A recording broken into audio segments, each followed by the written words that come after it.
Ahojte, čaute, vítam vás pri ďalšom dieli vesmírneho krúžku. Dnes sa pozrieme na nové observatórium, ktoré je aktuálne hitom všetkých vedeckých sietí, pretože zásadne zmení spôsob, akým sledujeme vesmír. Volá sa Observatórium Verice Rubinovej a stojí vysoko v čilských Andách na hore Cerro Pachón v nadmorskej výške 2647 metrov. Ale pozor, nie je to iba ďalší z veľkých ďalekohľadov, s ktorými akoby sa v posledných 10 ročiach vrece roztrhlo. V skutočnosti je to obria časozberná kamera, ktorou vedci plánujú natáčať južnú vesmírnu oblohu po dobu 10 rokov. Chcú tak vytvoriť najväčší časozberný film, ktorý v našej histórii nemá obdobu. Ale poďme pekne po poriadku. Keď sa dnes pozrieme na slávne snímky z Hubbleho alebo Webbovho vesmírneho teleskopu, často vidíme vesmír ako nádherný obraz. Galaxie, hmloviny, hviezdy, vzdialené oblasti ranného vesmíru. Sú to snímky, ktoré nám ukazujú hĺbku priestoru a času. Technológie však pokročili a Rubinové observatórium prichádza s novou myšlienkou. Nechce urobiť len jednu krátku snímku vesmíru. Chce sa k tým istým miestam na oblohe pravidelne vracať. Nasnímať veľkú časť južnej oblohy by mohla zvládnuť už za 3 až 4 noci. Počas 10 rokov z toho vznikne obrovský prehľad o tom, čo sa deje vo vesmíre. Preto sa o tomto projekte často hovorí ako o najväčšom časozbernom filme vesmíru. Aby to bolo možné, Rubinové observatórium používa najväčšiu digitálnu kameru postavenú pre astronómiu.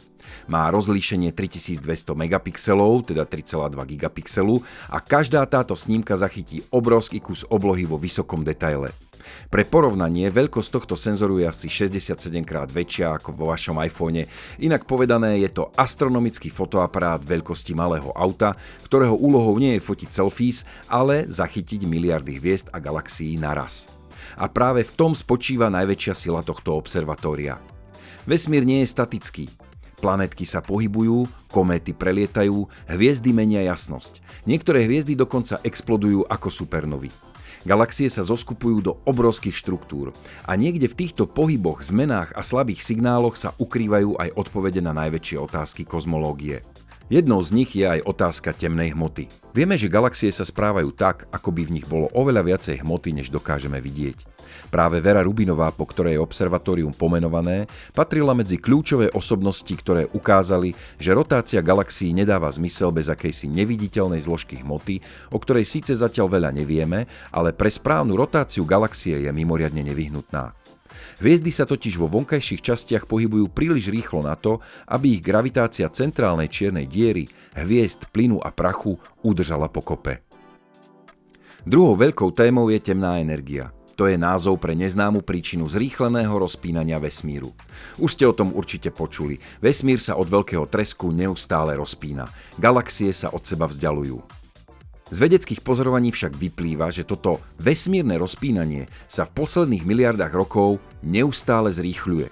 Rubinové observatórium môže sledovať obrovské množstvo galaxií, supernov a kozmických štruktúr, vďaka čomu môžeme lepšie pochopiť, ako sa vesmír vyvíjal a čo môže určovať jeho budúcnosť.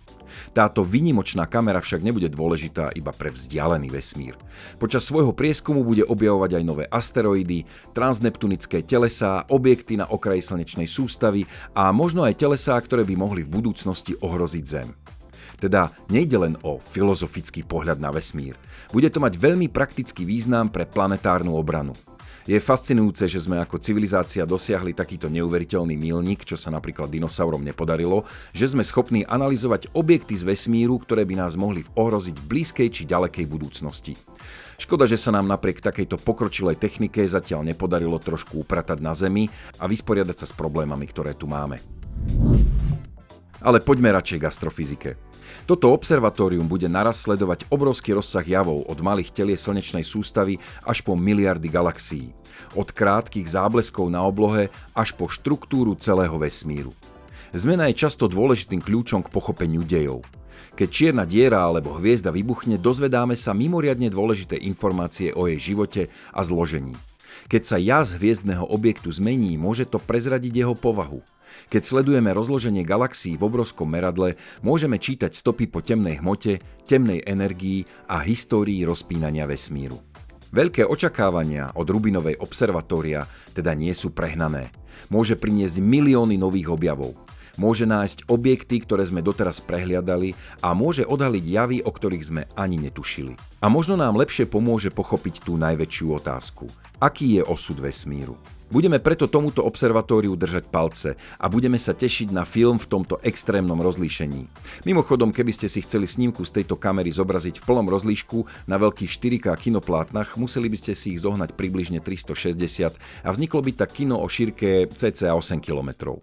Ďakujem, že sledujete Vesmírny krúžok. Pevne verím, že ďalší diel vyjde opäť o týždeň a preto nezabudnite dať odber. Lajkujte, šerujte, komentujte. Zo Šťavnického štúdia sa s vami lúči Henry s pozdravom. Otvorme okná poznania do Korán.